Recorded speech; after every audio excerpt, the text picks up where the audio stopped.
Olá, boa noite, bom dia, boa noite, boa tarde, boa madrugada, não sei exatamente que horas que você está vendo isso. Sejam bem-vindos à nova temporada do Lei em Campo TV.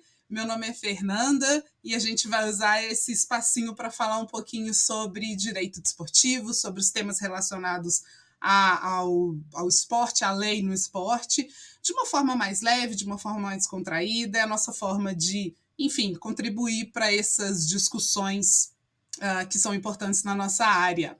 Hoje a gente vai falar de Lei Geral do Esporte, a gente vai falar de forma mais geral da Lei Geral do Esporte, tá? A gente não vai entrar em um tema específico da Lei Geral do Esporte e dissecá-lo, não é hoje que a gente vai fazer isso, mas a gente vai fazer isso em outros programas. Hoje a gente vai reservar o nosso tempinho para falar de uma forma um pouco mais geral da Lei Geral do Esporte, ela que foi aprovada aí no começo do ano, né? Então já tem alguns meses que ela está gerando repercussões no ambiente esportivo, que ela está gerando discussões, seja acadêmicas ou não. A gente já está trabalhando com essa lei há alguns meses, a gente já está vendo as repercussões dessa lei. Então, hoje a gente vai parar um pouquinho e refletir sobre ela, de uma forma um pouco mais geral. Então, essa é a nossa proposta de hoje. Para fazer isso, eu trouxe dois grandes amigos que eu, desde já, agradeço muito o tempo deles para estar aqui conversando, para conversar, né, um pouquinho com a gente. E sem mais delongas, eu vou tentar fazer menores introduções da próxima vez, mas sem mais delongas, vou chamar aqui o Gustavo Lopes e o Paulo Pinheiro. O Gustavo Lopes, que é pai, professor e doutor em Direito Desportivo, e o meu grande amigo também, Paulo Pinheiro, que também é pai, que também é advogado, mestre em Direito Desportivo. Senhores, meus amigos, muitíssimo obrigada pelo tempo de vocês, por estar aqui com a gente. E vou deixar um tempinho para vocês, só para vocês darem um oi para o pessoal, antes da gente começar a nossa discussão. Bom, é uma alegria, um prazer estar aqui. Vamos debater a Lei Geral do Esporte aí da maneira mais descontraída, mas dizendo o que tem que ser dito. Elogiar o que tem que elogiar e criticar o que tem que criticar. Paulo, por favor, dá um oi para o pessoal antes da gente começar. Um abraço, Fernanda. Muito obrigado pelo convite. Satisfação revê-lo, Gustavo, e a todos que nos acompanham no Lei em Campo TV. Esse é o objetivo, trazer uma linguagem simples, de fácil acesso a todos que nos acompanham e fazer esse bate-papo bem interessante sobre a Lei Geral do Esporte. Primeira coisa que eu queria dizer é o seguinte, bom, primeiro sim, né, é uma lei que tem origem aí num projeto de lei no Senado, né, e é o projeto de lei 68 de 2017, ou seja, um projeto de lei que teve início em 2017 e só veio a se tornar uma lei em 2023. Então, para já começar essa discussão, eu vou perguntar por quê. Por que vocês acham que demorou tanto tempo para a gente finalmente ter uma lei geral do esporte que, bom, a intenção era aí, a gente chegar lá, a intenção era substituir, a juntar todas as leis esportivas, não só a Lei Pelé, mas não foi isso que foi feito. Mas por que a gente demorou tanto? Por que tramitou durante tanto tempo, desde 2017 até aqui? O que vocês acham? Para mim, nem precisava da lei. Não precisava ter tramitado nem tanto e nem tão pouco. Porque tramitar uma lei durante tanto tempo para fazer um recorte e cola das outras leis, para piorar normas que a gente tinha que eram mais efetivas, como a lei de incentivo, como o Estatuto do Torcedor, e para não aplacar todas as dúvidas que a gente tinha anteriormente, eu não entendi até hoje a razão pela qual a Lei Geral do Esporte veio. Ela veio, talvez, para poder tirar o termo desporto e passar para o termo esporte, que representou muito mais uma orientação doutrinária, né, das pessoas que compuseram a comissão e das pessoas que redigiram a lei. Mas eu não vejo ganho, não consigo enxergar nenhuma espécie de ganho de fato. Aquele comprometimento que a lei tinha de modernizar o esporte, aquele comprometimento que tinha de unificar todas as normas desportivas em prol de um grande código desportivo, fizeram mal feito. O Estatuto do Torcedor, que era uma norma que trazia uma série de direitos, regulamentava a organização de torneios, O Estatuto do Torcedor foi completamente esvaziado. Eu não entendo, aí não vou responder objetivamente de novo, não entendo nem por que demorou tanto tempo e nem por que essa lei foi feita. Ela realmente veio com a intenção de unificar e deixar as coisas mais simples e responder algumas perguntas que a gente tinha, responder algumas discussões que a gente tinha no nosso meio, que a Lei Pelé não dava conta, principalmente do ponto de vista trabalhista, né, que a Lei Pelé não dava conta, que outras normativas desportivas também ou não respondiam, ou havia uma discussão importante sobre isso. E, de fato, a gente tem alguns problemas, né? Eu penso que, e aí eu gostaria também de ouvir o Paulo, obviamente, mas os vetos também, eles acabaram continuando a nossa coxa de retalhos que a gente tinha, né? Evidentemente, quando nós temos uma demora em todo o trâmite dentro do Congresso Nacional de 7 anos para se discutir uma questão que até então estava posta em legislações esparsas, seja a Lei Pelé, Estatuto do Torcedor, Lei de Incentivo ao Esporte, Lei do Bolsa Atleta, quando o objetivo era unificar tudo isso, com essa mudança também de governo federal que teve, a gente pode observar que temas muito importantes que deveriam ter sido tratados se esvaziaram ao longo desse período. Por exemplo, nós não tivemos uma discussão muito efetiva sobre a própria manipulação de resultados, esportes eletrônicos, realidades necessárias dentro do esporte como um todo. Talvez, quando nós observávamos no início da discussão a questão da corrupção privada dentro do esporte, que foi algo que veio encampado agora, foi importante, sim, dentro de um aspecto geral. Agora, eu concordo muito com o Gustavo dentro disso. Tiveram, assim, mudanças terminológicas que talvez eram desnecessárias dentro de um contexto de desporto para o esporte, quando a Constituição trata como desporto, mudanças de entidade prática esportiva para a organização esportiva, questões assim filigranas dentro de um contexto que talvez não eram tão necessárias dentro disso. É uma discussão muito longa e quando se chega num aspecto final de promulgação, posteriormente com essa quantidade enorme de vetos que houveram, não há dúvidas que isso vai gerar e já está gerando, e principalmente no aspecto trabalhista, nas questões relacionadas às relações de trabalho, gerarão vários debates importantes dentro do Poder Judiciário trabalhista. Com certeza, são questões... Sobre o veto, né, a gente ainda tem a expectativa que o Ministério do Esporte vai apresentar um estudo, algo... Não é estudo, na verdade, mas que vão apresentar uma proposta para lidar com esses vetos. Então, a gente ainda está no aguardo que talvez essa lei sofra novas modificações, né? Passe aí por um processo legislativo, mais um processo legislativo para endereçar justamente essas questões do veto. Então, me parece, então, que eu estou sentindo é que há uma certa frustração por parte de vocês em relação à lei. Vamos tentar passar por vamos tentar fazer 2 caminhos, tá? Vou pegar o primeiro um caminho, vamos tentar falar o que vocês acharam positivo da lei.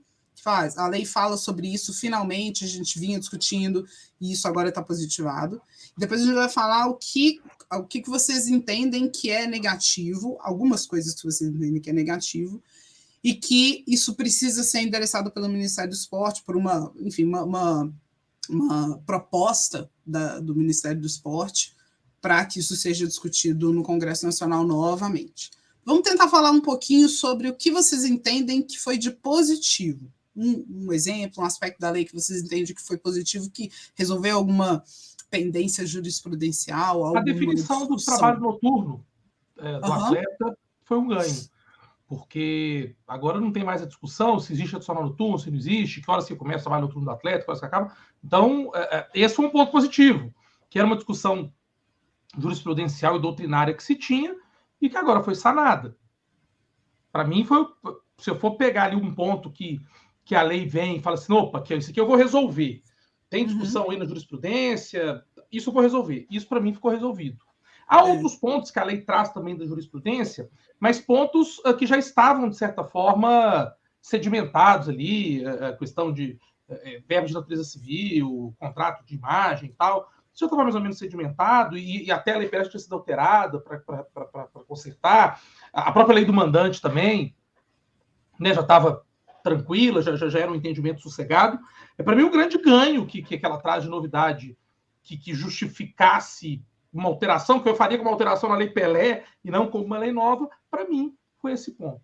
E essa questão do adicional noturno, só para a gente contextualizar aqui para quem está em casa também, e aí, só um parênteses aqui, se vocês tiverem alguma pergunta sobre alguma discussão que a gente está tendo aqui, deixa que a gente faz um programa, ou a gente eu dou um jeito de responder nos comentários também, tá?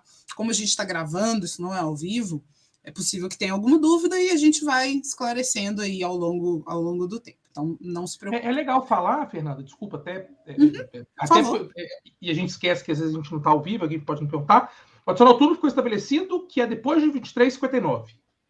E vai até, salvo engano, o doutor Paulo me corrige aí, até 6h59 ou 7 da manhã. Que é diferente do horário noturno lá do trabalhador normal, que, salvo engano, é de 22 às 5. Então, do atleta é de 23h59 às 6h59. E esse acréscimo é de 20%. Salvo engano, é isso. Eu sou ruim de guardar número, mas salvo engano é isso. Então, isso ficou estabelecido, acabou aquela dúvida. O time joga 9h45 da noite, a partir de 10 horas tem que pagar mais porque é adicional noturno. Não. Os jogos de 21h45, ou jogos de 22, e eu acredito que isso foi pensado, se eles terminarem antes de 23h59, não tem adicional noturno. Mas assim, se tiver prorrogação e pênalti, aí eu tenho que pagar o adicional noturno. E outra coisa, eu vou usar isso no fuso horário brasileiro ou não? É uma final de, sei lá, um jogo pela Libertadores, lá na Argentina, a gente não é o mesmo fuso, mas, sei lá, no Peru, e a gente está na frente. Então, o jogo é lá no Peru, sei lá, 22 horas, o jogo aqui começa às 23, às vezes meia-noite, dependendo do local do Peru. E aí, exatamente. A questão que sempre, dessa discussão de adicional noturno, ela sempre, me parece muito interessante, porque ela entra em toda a discussão de que o atleta é um trabalhador diferente, portanto, deve haver regras diferentes. E algumas delas já estão previstas, já estavam postas na Lei Pelé, continuam na Lei Geral do Esporte, até porque a Lei Pelé não foi revogada. Mas, enfim, essa questão de adicional noturno sempre foi uma questão, para mim, que não faz tanto sentido para o atleta profissional, até porque esse horário noturno ele é melhor, por exemplo, para o atleta desenvolver o seu labor do que ao meio-dia, 1h da tarde. Então, é diferente, precisa ser tratado de forma diferente mesmo. Então, é uma questão que tá, tudo bem, isso vem é positivo que a lei traga isso, é positivo que a lei esclareça essa questão, e aí, bom, vamos pegar a lei e vamos aplicar, mas assim, do ponto de vista, será que esse é o horário ideal para a gente estabelecer o adicional noturno? Será que, bom, porque é um horário bom para o atleta exercer o seu labor, sabe? É um trabalhador diferente. Acho que a filosofia por trás disso deveria ser um pouco diferente também do que um trabalhador comum, não um trabalhador comum, mas um trabalhador em outras áreas, que de fato trabalhar de noite precisa de um adicional, sabe? Paulo, qual que é a sua opinião sobre isso? Bom, sobre a parte específica do contrato de trabalho do atleta profissional, eu penso que a redação da lei ficou interessante. Se nós observarmos de início, ela deixa marcada de forma expressa, embora pareça lógico para nós que atuamos diariamente nas questões relacionadas ao direito do trabalho no esporte, mas no aspecto geral, ela reforça a especificidade do trabalho esportivo e as peculiaridades desse trabalhador. Hoje está expresso. Embora na Lei Pelé nós já presumíssemos isso, o legislador deixa. Jogador é uma profissão com características próprias. E avançando um pouco mais, dentro do contrato de trabalho especial esportivo agora, né, porque tirou o D, nós observamos lá no artigo, em que quando nós fazemos uma comparação da Lei Pelé, em que se aplicava supletivamente as normas da CLT, da legislação previdenciária, nós observarmos hoje, dentro da Lei Geral do Esporte, ele traz uma força negocial para os contratos que são pactuados e automaticamente uma força, eventualmente, da pacta sunt servanda dentro das cláusulas extras do contrato especial de trabalho esportivo para, posteriormente, vir à aplicação da legislação trabalhista. dentro da disposição do próprio texto legal, traz isso. Isso me leva a crer o quê? Principalmente após a reforma trabalhista, com a figura do trabalhador hipersuficiente lá do 444A da CLT, para quem recebe acima do dobro do teto da Previdência, me presume que as questões negociais, quando se tratadas de forma bem redigidas dentro de um contrato de trabalho nas cláusulas extras, eles prevalecerão em caso de conflito de norma na legislação prevista, talvez, na norma geral da CLT. Esse é um avanço muito importante, penso eu, que vai fazer com que gere um próprio mercado de trabalho específico para os profissionais da área, que deverão ter um cuidado maior ao analisar as assinaturas desses contratos de trabalho como um todo. Vejo eu que foi um avanço importante da lei nesse aspecto. Espero que o Judiciário Trabalhista e também a própria CNRB, quando for chamada a julgar questões relacionadas a isso, se posicionem conforme a lei dispõe.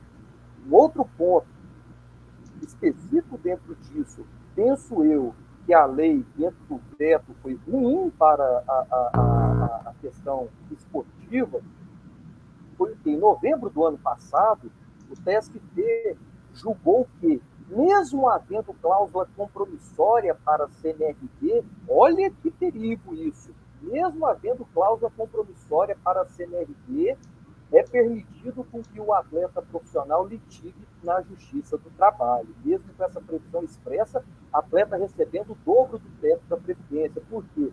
Pela especificidade da norma do 90E da Lei Pelé.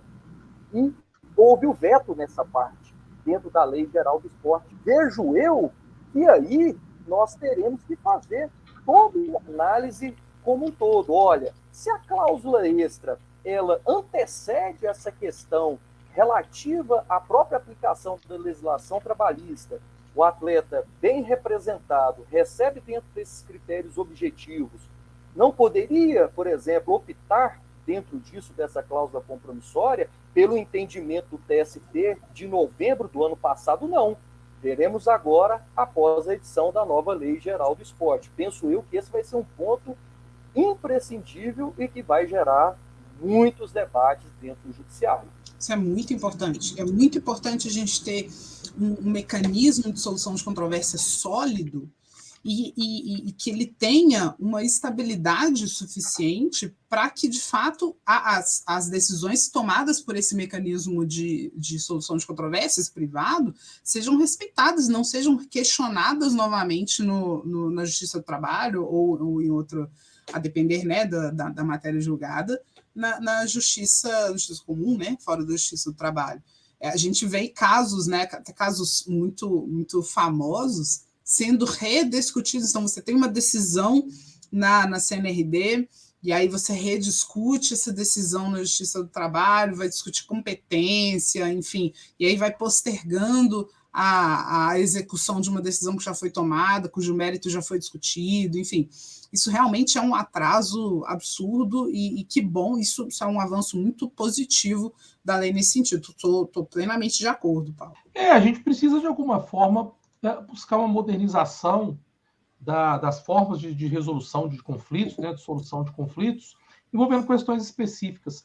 E a Justiça do Trabalho, ela tem se mostrado, muitas vezes, inapta do ponto de vista técnico para avaliar as peculiaridades da lei do esporte ou do contrato especial de trabalho desportivo. Tanto é que a já há muito Pelé, tempo, né? Já há bastante tempo. E a antiga Lei Pelé, né, que regulava o contrato de trabalho esportivo, ela sequer era cobrada nos concursos públicos para a magistratura do trabalho. Ou seja, os caras sequer tinham a obrigação de conhecer a norma para aprovação no concurso. Então, trazer essa especialidade, que seja por meio de uma cláusula compromissória para a CNRD, ou até para uma questão arbitral mesmo, dadas as especificidades do contrato de trabalho, e naturalmente também conjugando ali com o artigo 7º da Constituição, de forma que eventual hipossuficiência do trabalhador seja respeitada. A gente sabe que nem todo atleta de futebol é hipersuficiente, não deixa de ser um dispositivo que moderniza. Mas, repito, poderia ter sido feito um pequeno ajuste ali na Lei Pelé, não precisava fazer uma lei nova também só para isso. Agora, esses nossos mecanismos internos, privados do esporte, de solução de controvérsias, eles precisam ter, por outro lado, a gente precisa sempre melhorá-los, né? Porque a gente também tem falhas nesse mecanismo, a gente fala muito de futebol, então a gente está falando da CNRD e é específico do futebol, mas a gente não tem mecanismos de solução de controvérsias internos tão sólidos ainda em outros esportes. Até o do futebol, às vezes, a gente ainda tem alguns problemas, né? Então, são mecanismos que, obviamente, é positivo, a gente precisa deles, eles são específicos da área, eles proferem decisões que são muito mais acertadas do ponto de vista da especificidade, mas a gente precisa sempre estar de olho nesse mecanismo, né, para ver se ele está de acordo, para ver se ele de fato está atendendo o ambiente esportivo como a gente espera que ele atenda, para que a gente não tenha que depender demais de uma justiça que não está preparada para lidar com esse tipo de caso. Então, são questões, a questão é um pouco mais complexa do que simplesmente fazer essa previsão na lei. Então, ainda que a gente esteja aqui apontando esse tema como algo positivo da lei, é de fato uma questão que envolve uma complexidade maior, né? Bom, muito, muito, muito interessante essa discussão, gente. Eu queria... O Gustavo falou, acho que não sei se foi na primeira fala dele, da lei, sobre a questão do Estatuto do Torcedor. E Gustavo já falou e já escreveu bastante sobre o Estatuto do Torcedor, né? Você tem um Estatuto do Torcedor comentado, que é uma obra fantástica.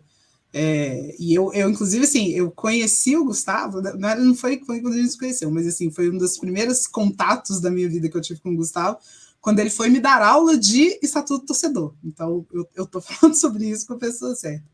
Quando você fala que quando a Lei Geral do Esporte traz o estatuto, traz as previsões sobre torcedor e revoga o Estatuto do Torcedor, você mencionou que esvaziou. O que você quer dizer com isso? Assim? Desenvolve isso um pouquinho melhor para a gente.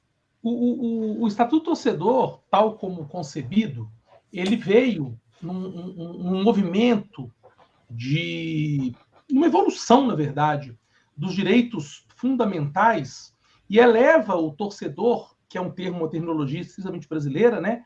E aí vale dizer que o termo torcedor vem lá da antiguidade, quando as mulheres, ou até os homens, principalmente as mulheres, iam para os estados, ficavam torcendo ali o lencinho, por isso que é torcedor, é um termo bem tupiniquim, é uma jabuticabinha nossa. O torcedor foi elevado à categoria de portador de um direito difuso. E como portador de um direito difuso, qualquer pessoa, independente de ter adquirido o ingresso ou não, independente de ir ao estádio de futebol ou não, ele tinha ali uma série de direitos como torcedor. Quando vem a Lei Geral do Esporte, ela retira a figura, quer dizer, ela até continua definindo o torcedor da mesma forma, como toda pessoa que acompanha, aprecia ou incentiva a modalidade, prática esportiva, mas ela retira os direitos. Ela passa a ter como sujeito de direitos o espectador de eventos esportivos. Ela cria, ela tem um capítulo lá da relação de consumo esportivo, aí tem o espectador de eventos esportivos, e lá embaixo ela fala do torcedor, ela separa. O consumidor de evento esportivo é o espectador, ou seja, quem compra o ingresso, que era a definição da Lei Pelé antes de 2003, antes do Estatuto do Torcedor. Então a gente tem uma involução nos direitos. Enquanto o Estatuto do Torcedor dizia assim, olha, todo mundo que acompanha evento esportivo, torce, seja pela TV, que não compra ingresso, tem direito que o resultado do campeonato seja um resultado justo, tem direito que sejam observadas regras técnicas e índices técnicos para fins de eventos esportivos e de classificações de eventos esportivos. Enquanto a gente tinha toda essa previsão do Estatuto do Torcedor que garantia, inclusive aquele que não comprava ingresso, esses direitos, o regulamento divulgado com antecedência, tem um ouvidor de competição para resolver questões, a Lei Geral do Esporte retira tudo isso e entrega para o espectador de eventos esportivos nada mais, nada menos do que os direitos que ele teria ainda que a lei não existisse. Que é de mesmo como um consumidor comum, assim? Quase como. Ele traz umas especificidades ali, mas que não precisava nem constar, porque são gêneros da espécie de direito do consumidor que está previsto lá no CDC.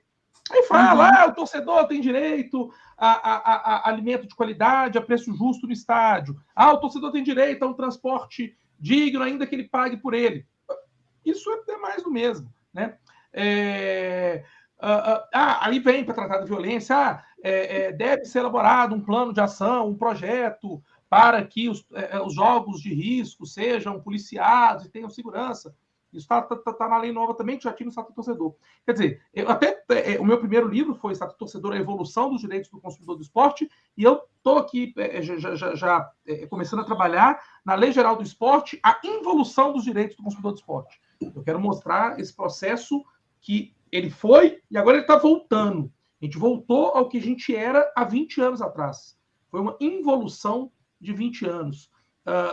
Tudo bem, o torcedor, em alguns pontos, talvez ele não tenha sido plenamente cumprido, não tenha sido plenamente efetivado, mas aí era mais um motivo para a gente dar condição para que ele seja cumprido e não tirar da lei aquilo que tinha dificuldade de cumprir. Logo, a gente tem, infelizmente, um grande esvaziamento e uma redução de direitos de um elemento ali fundamental no fenômeno esportivo. Paulo, quer comentar um pouquinho sobre isso, por gentileza? O que você tem percebido? Assim, eu quero que você comente, porque, obviamente, você trabalha com clubes, né? Você já vem já de algum tempo trabalhando com clubes. Do ponto de vista do clube, sobre essas mudanças de torcedor, o que você está percebendo desde a publicação da lei sobre esse assunto especificamente? Olha, em relação à forma de gerir de um clube de futebol, um aspecto relacionado ao Estatuto do Torcedor, na prática mudou muito pouco. Mudou um ponto interessante, que é acerca da disponibilização dos ingressos, que até então deveria ser em 72 horas, agora a lei autoriza que seja em 48 horas. Isso para clube de futebol acabou sendo interessante, mas a gente já observa que para o torcedor, enquanto destinatário final, já é uma involução também que pode ser assim mencionada, porque, salvo raras exceções, dá tempo com antecedência, sim, de se colocar disponível nas mais diversas plataformas, em locais, pontos de vendas também de ingresso. Observe que ao longo desses quase 20 anos, então, da existência, né, do Estatuto do Torcedor até então, houve sim melhoras significativas dentro dos clubes de futebol, principalmente para a realização dos eventos esportivos. Pelo menos no estado de Goiás, e isso é importante que eu destaque no aspecto prático mesmo, há dentro do próprio Ministério Público um grupo de atuação específica para o futebol, que é chamado de GFUT. E esse GFUT tem uma atuação muito proativa, principalmente no aspecto preventivo relacionado aos clubes. Por exemplo, eles fazem fiscalizações com diversos outros órgãos dentro dos estádios e apontam as diversas possíveis irregularidades que podem ter nas mais diversas áreas, e vão dando prazos ali para que os clubes façam as suas devidas adequações, sem necessidade até então de se propor uma ação civil pública ou então até de elaboração de TAC. Quando há, por exemplo, violência dentro dos estádios de futebol aqui, o próprio Ministério Público já teve atuação muito proativa com proposituras de ações específicas para poder se discutir tudo isso. E talvez até imiscuindo em alguns pontos com a própria competência da Justiça Desportiva. Ano passado tivemos um caso que foi a nível nacional, que foi a suspensão de uma partida do Campeonato Brasileiro da Série A entre Corinthians e Goiás por uma ação que tinha sido proposta pelo Ministério Público do Estado de Goiás, que objetivava a não presença da torcida do Corinthians e que teve uma liminar obtida pelo Poder Judiciário goiano. Automaticamente, essa discussão também foi levada para a Justiça Desportiva pelo Corinthians. O STJD falou, olha, se não tem a presença, não tem jogo, suspendeu a partida. Posteriormente, o Ministério Público, enfim, teve uma desistência da ação e a partida foi realizada. Mas o que eu quero dizer em relação a isso? A norma até então existente era interessante, acredito que nos aspectos gerais ela elas estejam mantidas também dentro da própria Lei Geral do Esporte, com a responsabilidade também objetiva por parte dos organizadores do evento esportivo. Espero, sim, não só a nível local, como nacional, essas implementações de efetividade de direito, elas sejam cada vez mais buscadas e implementadas no dia a dia, que é o que a gente sempre espera. Com certeza, há muito o que caminhar, em todos os sentidos, né? A gente lidou aqui, então, pessoal, com alguns aspectos da Lei Geral do Esporte, né? Falamos de algumas coisas mais específicas. Eu já estou caminhando para o final. Deixar aqui os meus agradecimentos novamente pelo tempo dos meus amigos Gustavo e Paulo. Muito obrigada pela troca, muito obrigada pelos aprendizados, né? Eu avisei que a proposta do Lei Campo TV é justamente a gente debater e aprender juntos e crescermos juntos. Então, já nesse primeiro dessa nova temporada, já aprendi bastante e vou continuar sempre aprendendo com vocês. Desde que eu os conheci, eu venho aprendendo demais com vocês. Então, novamente, muito obrigada. Vou passar a palavrinha para vocês só falarem um tchau para o pessoal, mas eu queria antes destacar que o Paulo está lançando um livro, e nós estamos muito orgulhosos do Paulo. Já lançou, na verdade, né? Não está lançando, mas já lançou, acabou de lançar, né? Tem 1 semana, 2 semanas, algo assim. Que chama Jurisdição Desportiva Trabalhista, a efetividade na resolução de conflitos. Nós falamos um pouquinho sobre isso, né, Paulo, aqui no programa, e eu gostaria, vou passar a palavra para você primeiro, para você falar um tchau para o pessoal, mas eu quero que você fale um pouquinho do seu livro, tá? Fala um pouquinho sobre o tema e onde que a gente consegue comprar, por favor. Fernanda, muito obrigado. Você é um excelente advogado, uma maravilhosa âncora, viu? Pode agregar você aí o seu portfólio diário. Se a advocacia não der certo, eu já tenho outro. Os dois, a comunicação com o direito, não tem nada mais maravilhoso do que isso. Muito obrigado pelo convite, Gustavo, valeu demais. E o livro, a Jurisdição Desportiva Trabalhista, a efetividade na resolução de conflitos, ela teve como base a dissertação de mestrado que nós concluímos na PUC São Paulo no mês de fevereiro do ano de 2023. Claro, fiz alguns ajustes necessários por causa da Lei Geral do Esporte, posteriormente dos vetos, e principalmente para deixar numa linguagem mais simples. Esse é o objetivo de quem busca se comunicar. Não tem nada pior do que uma pessoa vai fazer uma leitura e falar, poxa, não entendi nada, né? Então, assim, para que a pessoa, mesmo que eventualmente não seja da área jurídica, possa ler e compreender ali aspectos principais. Fica a indicação, editora Venturoli, está disponível no site deles e também nas plataformas digitais. Muito obrigado pelo espaço, forte abraço, sempre à disposição. Obrigada, Paulo. Gustavo, dá uma palavrinha aí para a gente. Gustavo também, que já publicou vários livros, também, né? Sabe muito bem como que é essa caminhada. Eu estou na caminhada para publicar o meu primeiro, o Gustavo já está nessa aí há muito tempo e a gente está aí nos ensinando há tantos anos, né? Publicar é muito gostoso, né? É a maneira da gente passar para frente um pouquinho daquilo que a gente estudou, que a gente entende, que a gente polemiza, né? E como eu adoro polêmica.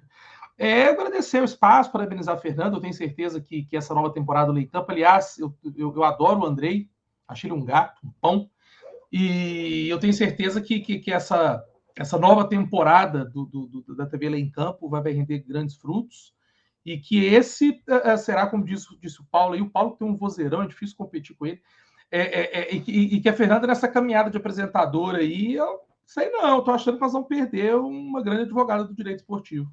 Gente, quem tem amigo, quem tem tudo, cara. A gente não precisa de nada quando a gente tem os amigos. Gente, muito obrigada mesmo pelo tempo de vocês. Vou liberá-los. Juízo, porque caminhada aí de vocês que estão nos assistindo. Muito obrigada. A gente tem mais juízo que a gente devia. Vê porque não usa, né? E fica guardado ali. Não dá. Exatamente. Gente, muito obrigada mesmo pelo tempo de vocês. Muito obrigada a todos que estão nos assistindo. Eu espero que vocês tenham gostado desse programa e a gente vai caminhar aí com os temas, tanto da Lei Geral do Esporte quanto outros temas que forem surgindo aí no nosso ambiente esportivo. Se vocês tiverem qualquer dúvida, comentário, sugestão, vai ser ótimo para mim. Eu não como eu falei, eu não estou acostumada a fazer isso, então qualquer sugestão vai ser bem-vinda para a gente sempre melhorar a entrega de um produto legal para vocês. E comenta, curte, esses negócios que todo mundo pede. Então, por gentileza. Segue muito obrigada. Segue no canal, ativa o sininho. E muito obrigada por ter chegado até aqui. E, novamente, obrigada. A gente se vê no próximo programa.